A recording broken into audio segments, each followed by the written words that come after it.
One Piece. Story was made by Eiichiro Oda. Chapter 12, The Dog. With his crew assembled, Buggy stood tall and proud in front of them.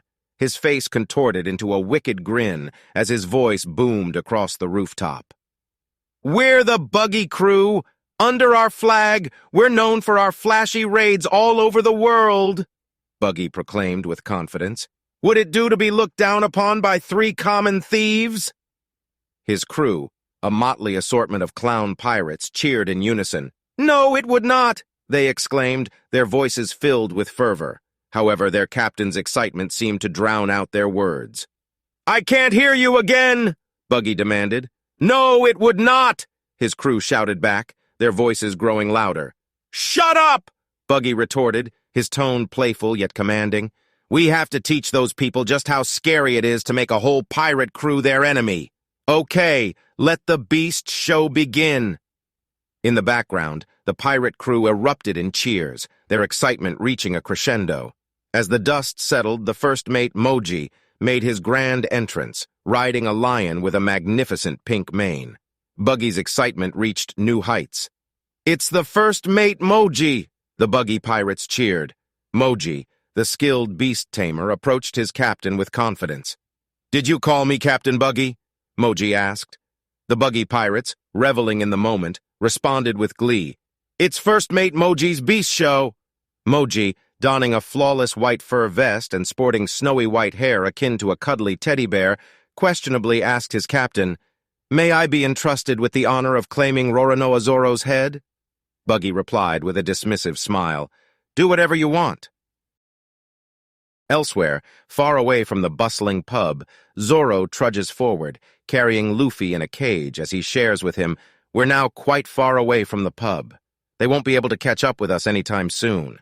We've escaped for now, but this cage is starting to annoy me." Luffy, not to let the cage hinder his fighting spirit, tries to gnaw at the iron bars. "Yeah, if this thing doesn't open, I won't be able to fight all those bad guys if they come." Suddenly, Zorro's strength abandons him, and he collapses to the ground in utter exhaustion. Gasping for breath, he whispers, "This is it. I don't have enough blood. I can't walk any longer." As Zorro lies on the ground, a peculiar sight catches his attention. A white dog sits before them, its tongue playfully sticking out. Zorro sits up, intrigued, and questions, "What's with this dog?" Luffy's curiosity also catches on as he exclaims, "Dog? Hey, it is a dog." Zorro, resting against a post, looks at Luffy while he remarks, "What is this? Is this really a dog? Hey, look, Zorro, the dog isn't moving at all." All the while, the dog wags its tail. Struggling to catch his breath, Zorro dismisses the oddity, saying, "Whatever. What the dog does is up to the dog. Right now, you've got to think of a way to get out of that cage." "I wonder if it's dead," Luffy ponders aloud as he pokes his fingers at the white dog's eyes. Unbeknownst to him, his actions provoke the dog, and it swiftly clamps its jaws onto Luffy's head. A fierce exchange of blows ensues between Luffy and the dog, their voices intertwining in a chaotic symphony. "You stupid dog! What the hell do you think you're doing?" he continued as the dog aggressively barked against him. Zorro bellows in frustration, "You idiot! Do you even know the seriousness of the situation here?" After a brief but intense struggle, both pirates find themselves exhausted, lying on their backs. In a tired state, Luffy mutters, "Stupid dog," while Zorro contemplates his dwindling strength, murmuring, "Damn it, I don't have enough blood." Just as Luffy and Zorro are catching their breaths, Nami appears on the scene, her face etched with worry. She admonishes them, "You two, what on earth are you doing? If you just lie around here in the middle of the street, Buggy will definitely find you." Both pirates look up at her, and Luffy greets her enthusiastically. "Hey, navigator!" "Says who?" Nami contests with a raised voice. In a calmer tone, the thief explains, "I just came to repay my debt to you because you saved my life back there." Perplexed, Luffy questions her, "Repay?" Nami then throws a key to the cage in front of Luffy. Overjoyed, Luffy exclaims, "The key! You stole the cage key!" She regretfully sighs. "Yeah, even though I thought it was a really dumb thing to do, and because of that I couldn't steal any maps or treasure." Luffy happily shakes the cage, declaring, Yes! I was wondering how I could get out of this thing. Zorro looks back at Luffy and comments, "So, the trouble we took running away paid off in the end." But before Luffy can grab the key, the mischievous dog snatches it and swallows it in a swift motion. A stunned silence envelops the air as everyone processes what just happened. Filled with anger, Luffy attempts to strangle the dog, shouting, "You stupid dog! Spit it out! That thing you just swallowed isn't food, damn it!" The dog barks defiantly, refusing to give in. Amidst the chaos, an elderly man with bundled gray hair enters the scene, donning a clumsy set of heavy brown leather armor. With an air of authority, he demands, "You people, don't do anything to Shushu." Perplexed, Luffy's stretched head asks, "Shushu?" Resting against a nearby post, Zorro queries, "Who are you, mister?" Wearing glasses and exuding wisdom, the old man replies, "I'm the village's leader, or in other words, the mayor. His name is Boodle." As Nami and the mayor return from his house, Luffy asks, "How's Zorro?"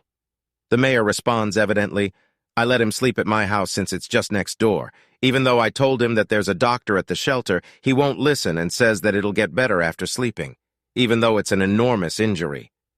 Curious, Luffy inquires about the dog. "Is this dog's name Shushu?" The mayor confirms, and Luffy presses further. "What is he doing?" Boodle empties a bag of dog food into a silver bowl, placed it in front of the dog, while Shushu promptly devours it. The mayor explains, "He's guarding this store. I just came to give him some food." Nami, observing the surroundings, adds, "You're right. Now that I'm looking carefully, it's a store." She peers behind Shushu and realizes, "I see, it's a pet food store." The mayor reflects, smoking on his pipe. "The owner of this place was my friend, and 10 years ago, he opened this store with Shushu. The precious store is filled with cherished memories for the two. Although I like it too." He recounts a memory of his dear friend filled with nostalgia. "Listen, when I'm not here, you're the owner. Don't eat our stock." The storekeeper laughed, patting Shushu's head as the white dog barked in response. The mayor of the town sits down at the entrance of the pet store, his eyes fixed on the contented dog devouring its food. He examines the wounds on the white dog and asserts, "Look at these wounds. They're definitely from fighting with those pirates and protecting this store." Nami, intrigued but skeptical, questions the mayor. "But then, no matter how precious it is, how can someone make a dog guard a store with pirates as the enemy? The store owner is with the other people at the shelter, right?" Smoking on his pipe, the mayor takes a moment as his eyes gleam through the smoke. Boodle speaks up, "No, he's already gone to the next world because of a sickness. 3 months ago, he was hospitalized." Boodle remembers the unfortunate event. The storekeeper, while packing his suitcase, prepares to leave the building. As he steps outside, he finds his loyal dog standing in front of the pet store. The storekeeper entrusted Shushu a task. "While I'm in the hospital, you look after the store, Shushu," he had told the faithful dog. Nami, contemplating the situation as she comments, "Could it be that the dog's been here since then, just waiting for his owner to return?" Boodle, puffing out a whiff of smoke, responds with insight. "That's what everyone says. But I see it in a different way. Since Shushu's an intelligent dog, he knows that his owner's already passed away." Luffy watches the dog intently. Nami's curiosity persists as she questions further. "Then why still guard the store?" The mayor, taking another drag from his pipe, explains, "Obviously, this store is a treasure to Shushu. He loved his owner so much, and since this is the only property left by the owner, I think he'll continue to guard this store." Puffing out smoke, he adds, "It's an unendurable thing. I tried to take him into the shelter a few times, but he won't take a step away from this place. He'd stay here even if he starves to death." Nami smiles warmly as she watches the dog finish its meal. Suddenly, a bellowing roar echoes through the air. Richie the lion, known for his menacing presence, emanates a sense of dread. Nami and Boodle look at each other, their faces filled with disbelief and panic. Nami shivers as she exclaims, "What? What is that roaring noise?" The mayor, confirming their fears, urgently warns, "It's him! The beast tamer Moji! Run away!" Boodle and Nami take off in haste, leaving Shushu and Luffy behind. Luffy, still confined in his cage, addresses the dog. Now something's coming up. Give me the key, you little thing. Shushu, standing guard, looks at him and barked in response. Moji and Richie, the fearsome duo, arrive on the scene. Moji, seated atop Richie's back, confidently announces his presence. Well, I found one guy. I'm Buggy's pirate crew member, the beast tamer, Moji. The lion growls menacingly, fixating its gaze on its prey. He continued, So the people you were with just ditched? Poor thing, and you tried so hard to run away? Captain Buggy is pretty mad. You guys have committed a pretty serious crime. Luffy provokes him. What's that weird hood you're wearing?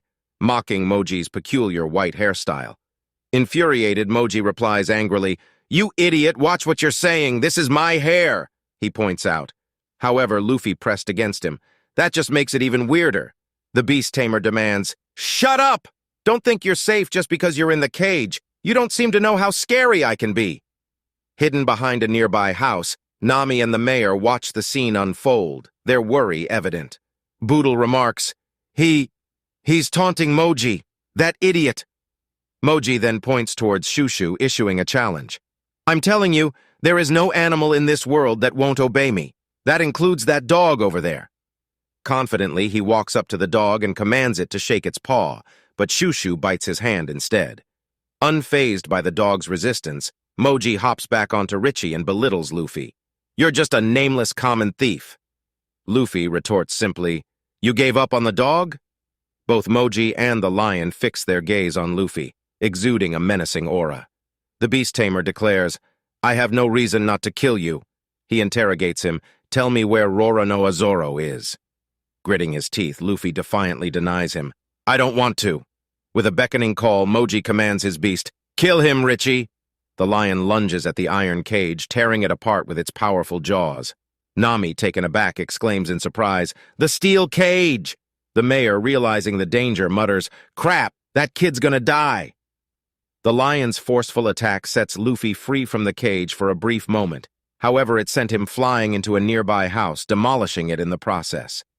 Unfazed, the beast tamer comments, That was instantaneous. He talks back to me and that's what he gets. He then focuses his attention on Richie, instructing him, Okay, Richie, let's go find Zorro, because if I kill him, I'll earn an even better reputation. The lion growls aggressively, while Moji notices a familiar scent. What's up? Look at that. It's a pet store. Goodness, Richie. Hurry up and finish your meal.